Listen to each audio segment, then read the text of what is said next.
Thank you very much for those statistics coming in right here on Morning at NTV, and to that effect, to explain what those statistics actually do mean, I'm now joined by Dr.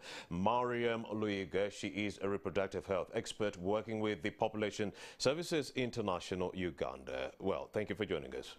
Thank you. Well, contraception, that is the topic we'd like to talk about, and it comes in the wake of skyrocketing teenage pregnancies within this country. Well, it does mean that abstinence is not working, and the magic bullet in this regard is contraception. Well, what is contraception in simpler terms? Thank you. Contraception is the intention, prevention of conception, prevention of pregnancy. I see. Through use of devices, barriers, drugs, all acts, sexual acts to prevent pregnancy. You're talking about post-dinner. In other words, Lydia, women are used to it. I know those are emergency contraceptives. Yes. But when we talk about sexual acts, we are talking about things like periodic abstinence, avoiding sex during the fertile period. Right. We do talk about barrier methods such as condoms, cervical caps. We also have hormonal methods, and in hormonal methods we talk about pills, injectables, implants. And when I talk about devices, I'm talking about things like intrauterine devices. These can be hormonal and non-hormonal. The commonest is the copper-T, which is non-hormonal. And we also have surgical methods, such as vasectomy and bilateral tubal ligation that is done to women. Yeah. Well, when it comes to contraception, whenever you would have this conversation, you would think about that, mature young woman. I'm talking about 25, 30 and above. But COVID-19 has caused so many disruptions. We have a new set of mothers, 16 and below, 18 and below, 21 and below, young mothers who have actually never had any experience in this sphere, and they are grappling left, right and center. Cultural leaders are still adamant. Religious leaders are still adamant to tout the significance of contraception use, even in the wake of these skyrocketing teenage pregnancies. Now, what do you think of these biases coming in from the cultural or religious leaders? Do you think they are a factor that has actually led to the increasing pregnancies within our communities? Thank you. Well, there are quite a number of factors that are leading to poor uptake or use of contraception. Yes. And of course, we know strongly that there are myths about contraception. Yes. People don't have the right information about contraceptive methods. We also have cultural barriers and, I should say, religious beliefs about contraception. Yeah. Well, with the religious beliefs, there's promotion of the natural methods, but the natural methods may not necessarily be effective for every woman. Yes. They can be effective for some women, but they're not necessarily effective for every woman. By natural methods, you mean abstinence? Natural methods, there's periodic abstinence, having sexual intercourse during your fertile period. Avoiding sexual intercourse during your fertile period. So this is where women will use things like calendar methods, moon beads. It's about understanding your menstruation cycle, knowing when you're fertile, that is when ovulation is due, and deliberately avoiding sexual intercourse during that period. Yeah.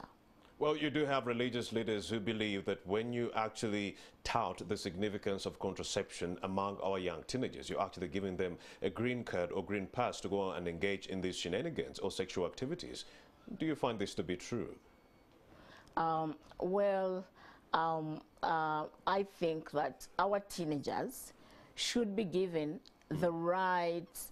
First of all, they should have access to the right information about contraception.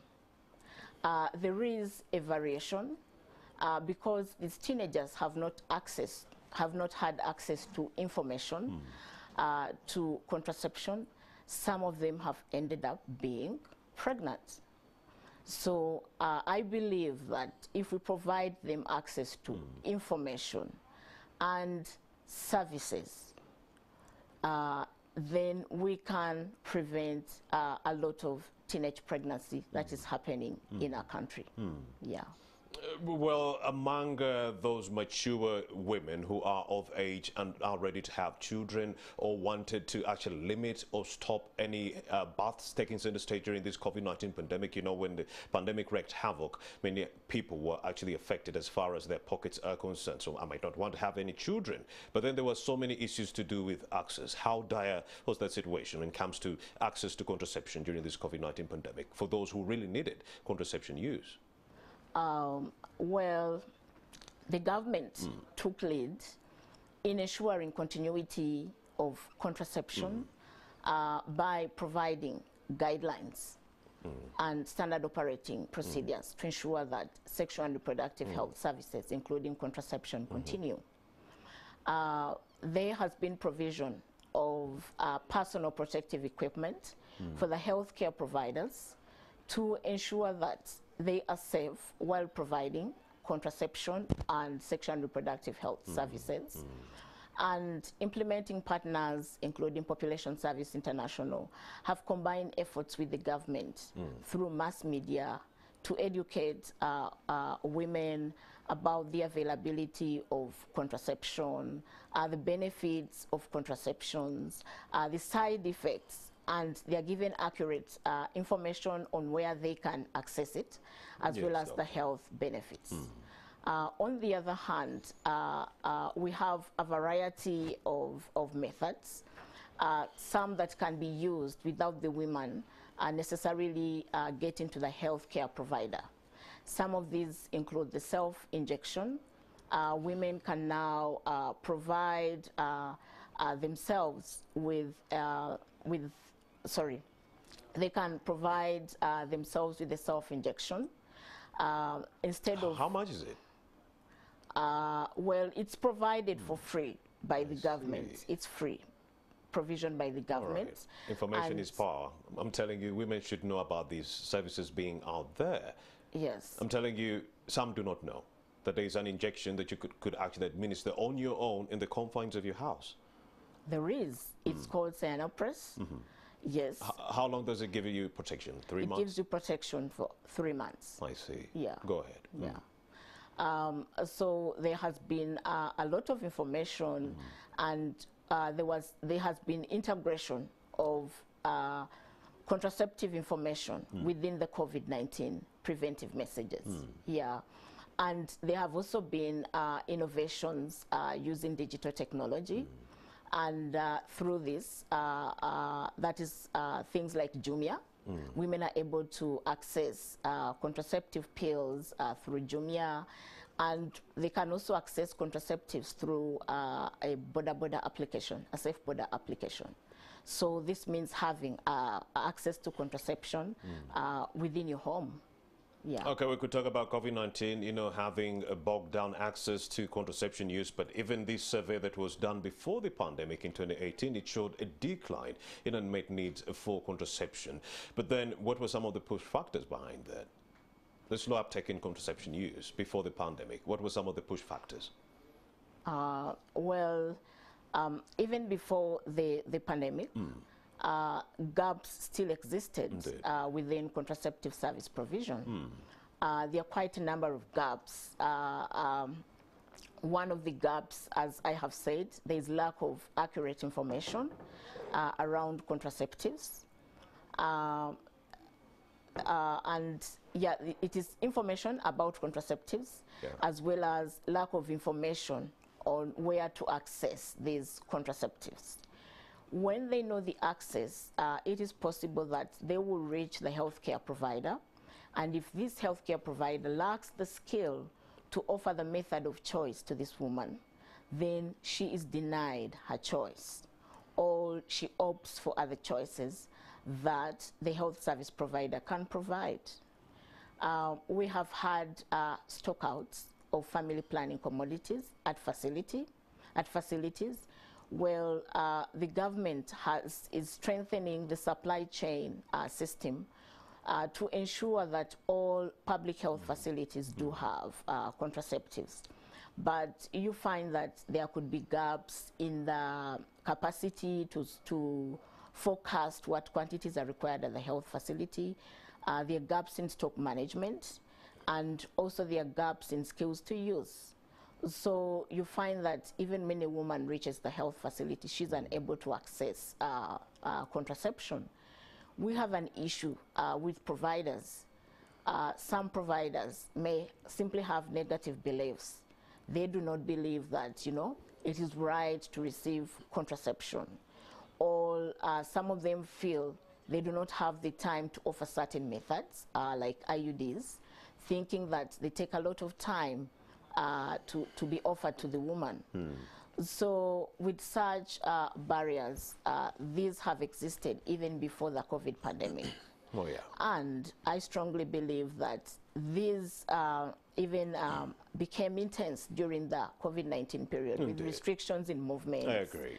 Yeah, restrictions in movements, poverty, people don't have transport to access the health facility. Indeed. To get that. They are unable to purchase this from a pharmacy or a drug shop. And yeah, with transport problems, they are unable to reach the health facility to access this. So in the midst of this pandemic and all these challenges taking center stage, what are those strategies or innovations that are being bathed to actually close these gaps and increase the number of people on contraceptives? Doctor. Thank you. Some of the strategies, one, I would want to thank our Ugandan government for the commitments to contraception. Government has committed to reduce the unmet need to family planning to 10% by 2030. Agreed. And there have been financial investments into this. It is strengthening the supply chain management to ensure that we are adequately stocked with a variety of contraceptive methods. There have been efforts at educating the masses. This is through mass communication campaigns to ensure that people have the accurate information about contraceptives. They understand the health benefits of using contraceptives. They're aware of the side effects, and as well as addressing the myths and misconceptions around contraception. There has been improvement in the quality of services at the healthcare facility. Through skilling of providers, providers are now trained to offer quite a number of methods. There have been an improvement in provider attitude through, I strongly believe that the performance-based system has improved the attitude of providers to offer contraceptives. There has been, government is strengthening the supply chain. So a variety of methods are available. All this goes into improving the quality of services, quality of contraceptives. We have expanded channels of access to contraceptives. It is not only limited to health facilities, but women can access contraceptives within their communities. From a community health worker, they're able to provide short-term family planning methods such as injectables, pills, and condoms. And government has also broadened the stakeholders as well as the sectors supporting contraception. We have engaged a number of players, religious leaders, academia, political leaders. And when we combine these engagements, combined, have shown changes in the uptake, in the advocacy for contraception, and improving access to contraception.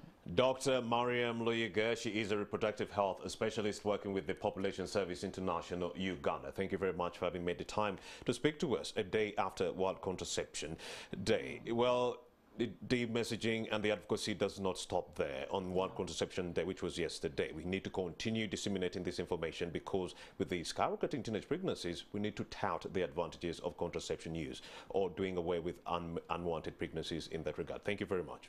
Thank you. Of course, I'm getting word from my producer that the